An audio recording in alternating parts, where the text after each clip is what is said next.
트럼프 당선된 날 보면 또 우크라이나 재건 테마, 우주항공, 원전, 히토류, 미국 조선업이 한국 도움이 필요하다 이 얘기하면서 조선주 테마. 그래서 이런 테마가 불거졌는데 요 중에서도 제가 봤을 때는 일단 우크라이나 재건 테마를 좀 기간을 길게 보면 가장 관심 있게 봐야 되지 않을까 생각이 되고요.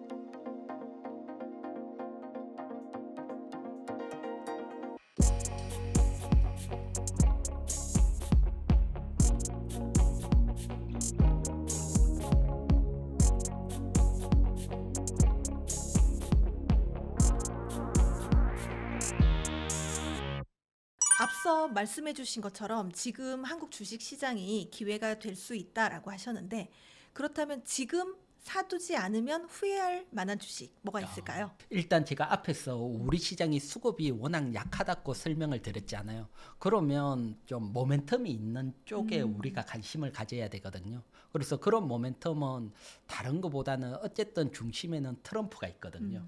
그러면 트럼프 관련돼서 어떤 섹터가 좋냐? 제가 판단을 했을 때는 어떤 새로운 모멘텀이 등장을 했을 때 그때 첫 번째 주가 반응이 일어나는 주가들이 계속 가더라고요. 그래서 제가 이제 트럼프가 당선된 날 어떤 게 움직였는지 셔츠를 그날 시장을 조금 준비를 했거든요. 보면 이게 트럼프 당선된 날이거든요. 보면 2차 전지는 확 하락을 하고 신재생 에너지도 확 하락을 하고 반대로 조선주들이 상승을 하고 금융주들이 상승을 했거든요.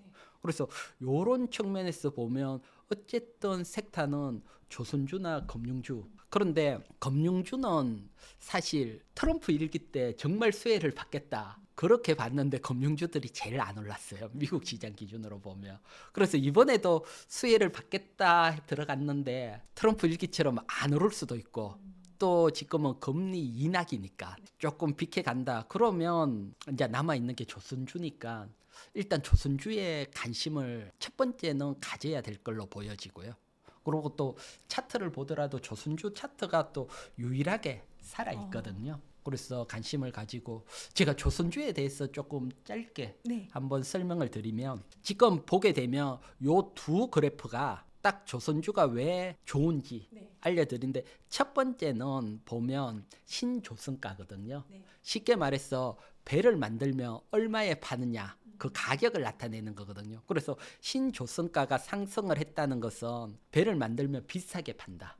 그거고요. 그래서 지금 보면 2008년 화랑일 때만큼 상승을 했거든요. 그래서 다시 한번 슈퍼 사이클로 들어온다. 이렇게 보면 되고 두 번째는 배 만들 때 많이 들어가는 호판 가격인데 보면 호판 가격은 오히려 하락을 했어요. 그러면 배 가격은 비싸졌고 호판 가격은 싸졌다. 기업은 영업이익이 좋아질 수 있다. 이런 측면에서 일단 조선주가 모멘텀을 타고 있고 또 다르게 또 하나를 보면 지금은 신조선 가격이 조금 하락을 하고 있거든요. 근데 이게 하락을 하더라도 영업이익은 계속 좋아질 수 있어요. 쉽게 말해서 비싸게 직권 배를 계약을 하면 이게 직권 포함되는 게 아니고 배 만들 때마다 공정마다 그게 들어가니까 지금 이렇게 비쌀 때 계약을 해놓으면 하락을 하더라도 배 만드는 3년 동안은 계속해서 진입을 하고 그 다음에 꺾이니까. 그래서 요게 잘 나타내는 게 보면 2008년도에 신조선가가 최고를 찍었거든요. 그런데 조선 3사 영업이익을 보면 한 3년 뒤 2011년도 때 최고를 기록을 했거든요. 그래서 이런 측면에서 보면 이번에 영업이익이 올해 폭발적으로 좋아지기 시작을 했거든요. 그러면 이게 신조선가하고도 상관없이 1, 2년은 이어질 수 있다. 요런 측면에서 첫 번째 실적 측면에서 우리가 관심을 가질 수 있고 그러면 신조선가는 2008년까지 상승을 했는데 주가를 보면 2008년보다 한참 밑에 있거든요. 그러면 지금 사서 2008년만큼 상승을 크게 기대한다. 요거는 좀 무리가 있고요. 무리가 있는 이유를 또 보면 지금 보게 되면 신조선가가 2008년만큼 상승을 했는데 밑에는 시가총액입니다. 이제 주가 상승보다는 시가총액하고 주가하고 뭐가 다르냐고 하면 조선이 어려울 때 유상증자를 많이 했으니까 주식을 많이 발행을 했잖아요. 그러면 주가가 안 오더라도 시가총액은 늘어나게 되잖아요. 그런 것까지 합치면 시가총액은 많이 올라와 있어요. 그래서 주가 차트만 보는 것보다는 시가총액 보면 이제 점진적인 상승 정도만 기대할 수 있다. 요렇게 설명을 드리고요. 대신 지금 뭐 중국이 또 조선 또 1위거든요. 지금 보면 2008년도 때는 또 우리가 1위랐는데 이때 보면 작년 기준으로 보면 수주의 66%가 중국이고 우리가 한 18% 정도. 그래서 중국하고 갭이 벌어지니까 사실 중국 쪽에 있는 쪽보다는 중국이 아직 못하는 기술력으로 승부해야 되는데 그게 어딨냐고 하면 LNG 선박, 뭐 LNG 연료 추진선이나 LNG 선. 그리고 요번에 트럼프가 당선되면서 LNG 선이나 요런 쪽에서는 트럼프 테마로도 일단 움직이고 있거든요. 뭐 다른 거보다는 바이든 때는 미국 LNG나 이거 수출을 막았어요. 근데 트럼프는 이제 열어놓는 쪽이니까 그러려면 이제 또 배도 많아져야 되고 그런 것도 플랜트 공장도 세워야 되고 그래서 요런 쪽 관련돼 있는 중소형주 매수를 했을 때 크게 움직일 확률이 높고 그래서 그런 종목들은 일단 LNG 또 LNG 플랜트 요런 쪽 관련 보면 뭐 성강밴드나 하이로코리아 태광 한 세 종목 있고 또 LNG 승박 쪽으로 본다면 또 몇 개가 더 있는데 지금은 한 세 개 정도인데 보면 뭐 크게 고평가되거나 그런 건 아닙니다. 뭐 지금 보면 성강밴드 같은 경우는 영업이익이 조금 줄었지만 한 14배고 하이로코리아 6배, 태광이 12배. 그렇기 때문에 뭐 어느 쪽이든 밸류 측면에서 봤을 때는 크게 부담되는 위치는 아니고요.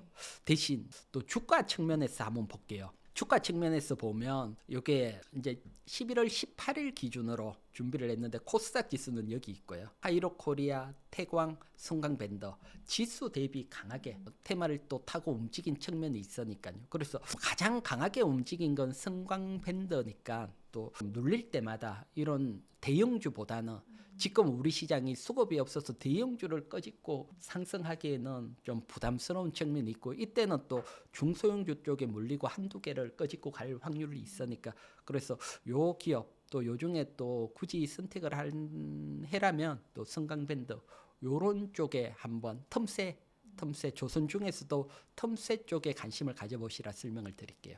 그렇다면 앞으로 국내 주식 시장을 뭐 리드할 뭐 섹터가 있다면 어디가 있을까요? 네, 섹터도 똑같이 트럼프 테마로 네. 일단은 봐야 될 걸로 보이고요. 지금은 뭐 다른 것보다는 트럼프 테마 쪽 변동성이 심할 겁니다. 하지만 트럼프 테마에 관심을 가져야 되고요. 그렇게 보는 것도 다른 것보다는 트럼프가 당선된 날 또 어떤 테마가 움직였는지 네. 또 서샷을 준비를 했거든요. 네. 보면 트럼프 당선된 날 보면 또 우크라이나 재건 테마, 우주항공, 원전, 히토류 다음 날 또 전화 통화하면서 조선주 뭐 미국 조선업이 한국 도움이 필요하다 이 얘기하면서 조선주 테마 그래서 요런 테마가 불거졌는데 요 중에서도 제가 봤을 때는 일단 우크라이나 재건 테마를 좀 기간을 길게 보면 가장 관심 있게 봐야 되지 않을까 생각이 되고요. 트럼프가 자기가 대통령이 되면 24시간 안에 전쟁 종료하겠다. 물론 뭐 24시간에 종료는 못하죠. 그렇지만 그만큼 의지가 있다. 그래서 트럼프 테마도 됐고 또 일각에서는 뉴스 보면 유럽연합이 지금 한 1,055조로 보고 있더라고요. 우크라이나 재건 사업. 여기에 대해서 이제 사업자, 민간 사업자들 내년 3월 1일인가 그때까지 뭐 제안서 받는다. 그래서 실질적으로 좀 움직이려고 한다. 요 두 개가 겹치면서 우크라이나 재건 테마에 관심을 가장 둬야 되지 않을까 요렇게 보고 있고요. 그리고 여기에서 테마 쪽에서도 조금 구체적으로 설명드리면 지금 뭐라 그럴까요? 토건 지금 뭐 오늘 또 크게 상승하고 변동성이 나는 번양건협이라든가 삼부토건 이런 것들은 워낙 펀더멘탈이 안 좋아요. 이런 쪽은 사실은 실질적으로 얘네들이 우크라이나 공사 따기도 힘들고 대형 건설사도 뭐 컨소시엄 형성을 해야 되니까 그래서 이쪽은 워낙 기업 자체가 또 너무 안 좋았어. 그래서 안 좋은 기업이 확 움직이니까 이런 것도 잘못 매수를 했다가 내년에 혹시라도 또 문제가 뭐 우리나라 보면 연말에 이런 테마 껍데기를 타고 상승했다가 세력들이 빠져나오고 그 다음날 문제가 다음 해에 이런 케이스들도 있으니까 워낙 안 좋으니까 이쪽 말고 실질적으로 수혜를 받는 쪽 뭐 그런 쪽으로 본다면 이라크 재건 때는 건설 중장비가 한 4배, 5배 정도 더 많이 수출이 됐거든요. 그래서 건설 중장비 하는 뭐 HD 현대건설기계나 뭐 현대에버다임 뭐 요런 쪽 그리고 또 실제로 수위가 있는 쪽에 여러분들이 또 관심을 가지시는 게 좋아 보입니다. 그렇다면 이 섹터는 거품이다, 좀 조심해야 된다 하는 섹터가 있을까요? 네, 지금 제가 앞에 설명을 드렸지만 뭐 중소형 토건업체라든가 또 중소형 건설업체가 지금 뭐 우크라이나 재건 테마 껍질을 네. 타고 워낙 강하게 지금 보면 뭐 3배까지 상승한 종목도 있고 크게 움직이고 있거든요. 그래서 이런 종목은 거품을 떠나서 네. 사실 너무 조심을 해야 되고 보면 적자도 크게 나 있고 부채도 엄청 많아요. 기업들을 보면. 그렇기 때문에 너무 욕심내가 움직인다고 단타한다고 따라다니고 이러시는 것보다는 이런 쪽보다는 결국은 뭐 기업이라는 게 펀더멘탈을 따라가고 실질적인 수혜를 따라가는 쪽이니까요. 그래서 너무 과하게 또 트럼프 테마 쪽에서도 너무 과하게 움직인다. 요런 쪽들은 조심을 해야 되고요. 그 다음에 참고적으로 팁을 하나 드리면 지금 트럼프 테마 얘기를 하고 있는데 요것도 뭐 무한히 상승을 하는 건 아니고 짧게 한번 본다면 내년 한 1월 20일 트럼프가 취임하며 그때 많이 상승하면 또 한번 수익 실현을 해놓으시라고 제가 그냥 그렇게 얘기를 하는 건 아니고요. 지금 요거는 지난 바이든 때 주가 움직임 하나 준비를 했거든요. 보면 바이든 때는 신재생 에너지가 뭐 수혜를 받겠다. 지금 뭐 IRA 법안도 나오고 나왔으니까 그때부터 주가가 움직이고 보면 11월 3일 대선에서 바이든이 당선되고 요게 빨간색으로 이렇게 확 보면 신재생 에너지들이 확 상승을 해요. 그리고 1월 20일 취임을 하고는 확 빠졌어요. 그래서 요런 케이스도 있으니까 트럼프도 1월 20일 취임을 하거든요. 취임 날짜는 뭐 똑같으니까. 그래서 많이 상승을 하게 되면 이때는 또 한번 또 챙기시고 또 다음을 보시라. 요 점까지 한번 설명을 드릴게요. 앞으로 주식 시장에 뭐 충격을 줄 만한 이슈 이런 게 있다면 뭐가 있을까요? 지금 뭐 나올 건 다 나와 버려 가지고요. 우리 시장 뭐 사실 지금은 우리 시장이 나올 건 다 나왔고 그리고 마지막으로 여러분들이 충격을 받을 수 있다고 느끼는 건 또 그건 반대로 기회가 또 될 수 있고 네. 그게 이제 관세 부과 미국이 관세 부과를 하고 또 감세 정책을 확 펼친다. 요게 충격을 주면서 오히려 저점을 잡는 뭐 기회가 되는 그래서 충격과 기회가 동시에 오는 모멘텀이 되지 않을까 이렇게 보고 있습니다. 네. 이게 반드시 지키는 대표님만의 주식 뭐 매수 기준, 절대 기준 이런 게 있을까요? 네, 이제 제가 제 기준도 설명드리고 네. 또 중소형주 테마주 매매하시는 분 많잖아요. 네. 그래서 제만의 또 노하우도 네. 한번 같이 설명을 드리려고 하는데 일단 저 같은 경우는 부채가 많은 기업은 일단 안 건드려요. 그래서 자본 총계보다 부채가 2배 이상 많은 기업. 이런 기업들은 은행권에서도 보통 이렇게 되면 대출을 안 해줘요. 부채가 자본 총계보다 한 2배 많은 기업. 이런 기업들은 뭐 일단 뭐 접근을 안 하고요. 그다음 이제 두 번째로는 월봉 차트로 봤을 때 이격이 너무 크게 벌어지고 상승해 있는 종목. 그래서 간 중소형주 설명이거든요. 그래서 여러분들이 코스닥 차트 한 20년을 보면 상승을 안 하고 횡보만 했어요. 이건 뭘 나타내냐고 하면 조금만 생각해 보면 코로나 때 바이오, K바이오 혁명이다 이제 바이오들이 급등을 했잖아요. 그리고 지금 반도체 최근에 인타고 작년에 급등을 했잖아요. 그 다음에 뭐 메타버스 기억나세요? 급등을 했잖아요. 그러면 코스닥 지수는 어떻게 돼야 돼요? 우상향해야 되는 우상향해야 네. 되는데 제자리다. 그건 갔던 애들이 다 떨어졌다는 겁니다.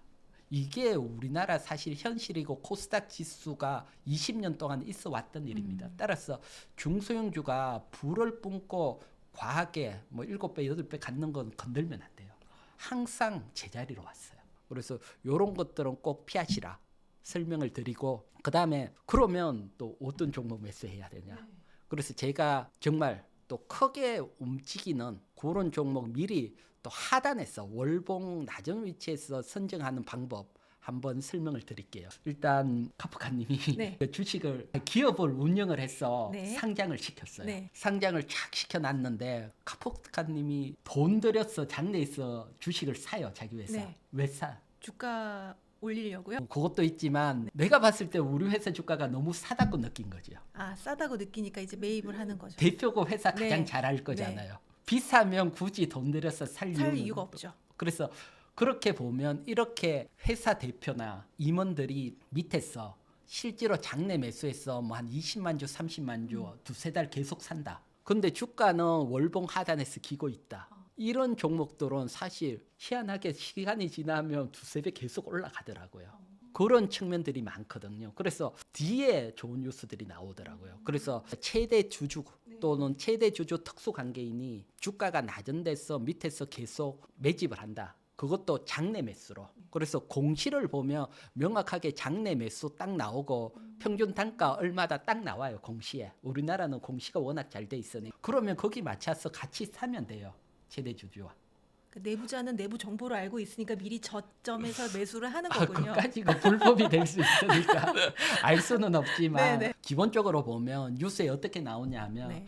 우리 회사 주식이 워낙 저평가됐기 때문에 산다 이렇게 뉴스가 가끔 네, 나와요. 네. 그래서 대표가 샀다고. 네.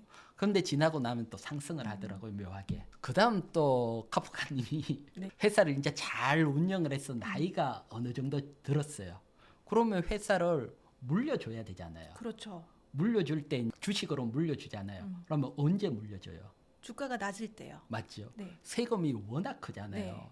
상속세가. 그러면 카프카님이 생각했을 때 가장 낮다 했을 때 그때부터 이제 승계를 위해서 물려주잖아요. 네. 그러면 이것도 공시에 정렬하고 딱 찍혀서 나와요. 자녀에게 자녀도 성하고 생년월일까지 나오거든요. 주민등록 나오니까 성이 똑같고 주민등록번호가 한 20에서 30년 차이 나면 자녀라고 보면 그렇게 아니면 뭐 100만 주씩 정리할 이유가 없으니까. 그래서 정렬하고 딱 나왔다. 그러면 주가가 저점이라는 거잖아요. 그래서 이런 공시가 나오는 종목 이런 것들도 뭐 매수를 해놓으면 시간이 지나면 또 올라가더라고요. 묘하게. 그래서 보면 이런 다양한 공시들 그래서 대한민국이 주식시장보다 공시제도는 정말 잘 돼 있어요. 원하는 것들은 다 하게 돼 있어요. 그래서 자본금 변하고 이런 것들은 다 공시를 하게 돼 있으니까 사실 그런데 이것도 보면 공시가 어려운 데 섞여져 있어요. 사실 공시가 긴 것 중에 어디에 섞인 기니까 사실 뭐 보기도 약간 어렵고 하지만 이희경 경제TV 유튜브에 제가 다양한 사례들 설명이 돼 네. 있으니까 또 오시면 네. 또 볼 수도 네. 또 공부할 수 있으니까요. 또 공부하실 분들은 또 참고하시고 또 다른 측면 공시적인 측면에서 설명드리면 또 가장 기본적으로 보면 우리가 수주가 하게 되면 또 공시를 하게 되거든요. 네. 그래서 지금 보게 되면 전력 관련주들이 워낙 움직였잖아요. 이런 애들이 한 2, 3년 전부터 계속 미국 수주가 계속 올라왔었어요. 수주가. 그런데 그때는 주가가 안 움직였거든요. 네. 그래서 이런 수주들이 막 나오고 주가가 안 움직였다 사놓으면 그 2, 3년 내에 7배, 8배 움직였으니까 그래서 수주 공시도 또 관심 있게 살펴보시고요. 그래서 일단 차트만 보시기 전에 제가 이제 여기서 설명드리는 것은 공시 이런 것들도 같이 한번 여러분들이 공부를 해놓으시면 정말 많은 정보들을 얻으실 수 있으실 겁니다. 그렇다면 지금은 이제 약간 팁을 알려주신 거고 우리가 기업의 펀더멘탈을 확인하기 위해서 이 정도 그 항목들은 꼭 확인하셔야 된다라는 게 있을까요? 네, 가장 첫 번째는 제가 앞에 부채 설명을 드렸듯이 네. 자본 총계하고 부채 비율. 그래서 우리가 부채 비율이죠. 자본 총계보다 부채가 얼마나 많으냐. 그래서 그걸 일단 부채가 많은 기업들은 사실 무거워서 잘 안 움직이니까요. 네. 그거 하나. 대형주는 약간 예외입니다. 대형주들은 뭐 조금 얘기했지만 중소형주 같은 경우는 이런 부채 꼭 체크를 하시고 그 다음에 이제 우리나라 같은 경우는 사실 단기 순이익보다 뭐 이렇게 한번 보면 어떤 기업 중소형주가 단기 순이익이 늘어났습니다. 이런 것보다는 영업이익이 늘어났습니다. 이런 뉴스만 나오기 때문에 단기 순이익보다는 영업이익에 좀 더 민감하거든요.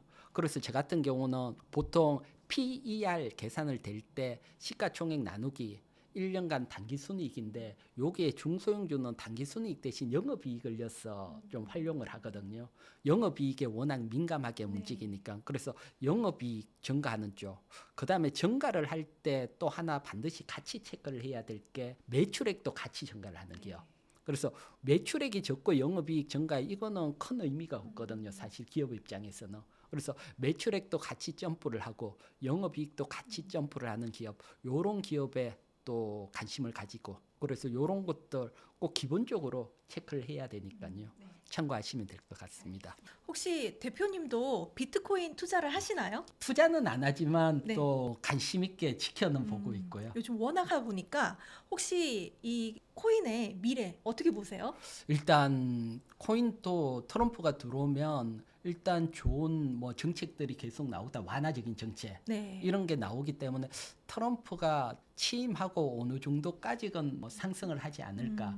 그러고 또 정책들이 막 나오게 되면 그 다음에는 또 뭐라 그럴까요? 미리 또 수익 실현을 하시는 이런 유형들도 있으니까 어쨌든 트럼프가 정책 내고 또 취임하기 이전까지건 또 계속 좋은 흐름이 나오지 않을까 생각이 됩니다. 네. 오늘 이렇게 귀한 시간 내주셔서 너무 감사드립니다. 직접 그 유튜브 지금 하고 계신다고요? 아, 네. 예.